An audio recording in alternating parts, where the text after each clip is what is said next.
Hello from the content team at QCS. I'm Emily Kerrigan, Domiciliary Care Policy Lead. As we move into September, it now marks that time of year where respiratory viruses become more common and the immunisation season begins. With this in mind, we have chosen the Infection Control Policy and Procedure as this month's policy of the month. The policy has been updated and streamlined to reflect current best practice on areas such as hand washing practices, respiratory hygiene, as well as signs and symptoms of infections. Take a look at this in the Policy Centre and also be sure to add it to your reading lists. You may have also seen a large selection of content pieces added to the Resource Centre over the last month, so be sure to have a look at these. Some key items to take a look at include the QCS Carbon Reduction Template, which, as environmental sustainability becomes more important, will support you to evidence what your service is doing to support the environment. Also take a look at our newly updated Continuous Improvement Plan, which will support you to evidence your business's plans for development and continuous improvement. For customers in England, following CQC's announcement that a phased approach to both the provider portal and new regulatory approach will begin from November, take a look at our content to support you with the upcoming changes. They include our key question and quality statement posters for safe, caring, effective, responsive and well-led. And following the webinar in early August, our CQC SAF Explained FAQ for Health and Social Care Providers document. These can be found in the dedicated CQC Single Assessment Framework section of the Resource Centre. Be sure to also take a look at the CQC Information Hub on our website.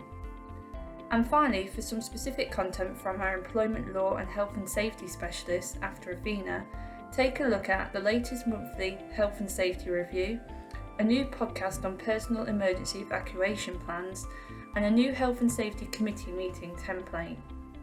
That is all for this month's content highlights. Now here's an update from our product team. Thank you, Emily. I'm Terry Lawler, Chief Product Officer at QCS. This month, I want to first highlight that we now enable a policy to link to resources so that we can highlight relevant content, such as an easy read guide. If a resource has been specifically linked to a policy, then there will be an extra resources tab. To see it, you may have to scroll right by selecting the right chevron. If there are no linked resources, no tab shows, but if the tab is there, then when you click on it, you will see the linked resources. In this example, an easy read exists for this policy, which is good to know, and you could, for example, link it to a reading list. Another enhancement for those of you with Dementia Centre is the introduction of a My PAL Assessments dashboard for staff. When you select My PAL Assessments, you are presented with a dashboard of those that you have completed, those which you are due to complete, and those which are overdue. This will help you and your team keep on top of all the PAL assessments that should be conducted. And for those of you that have purchased Audit Centre, we already have 2 new enhancements for you. If an audit template includes an audited item, then when you schedule an audit using that template, you can optionally enter the audited item. In this example, the audited item is for location, which means that you can have the same audit but with different schedules for each location.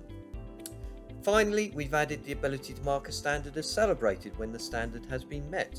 This is so you can showcase exceptional work, helping to make an audit a more positive experience. When you tick the Celebrate This Standard box, the standard is highlighted visually and the notes become mandatory so you can explain why you have ticked that box. And you can add an action so you can plan the celebrations for all the good work that has been done. I hope you enjoy all these enhancements, and if you have any questions, please contact me or your account manager or our support team to get your questions answered.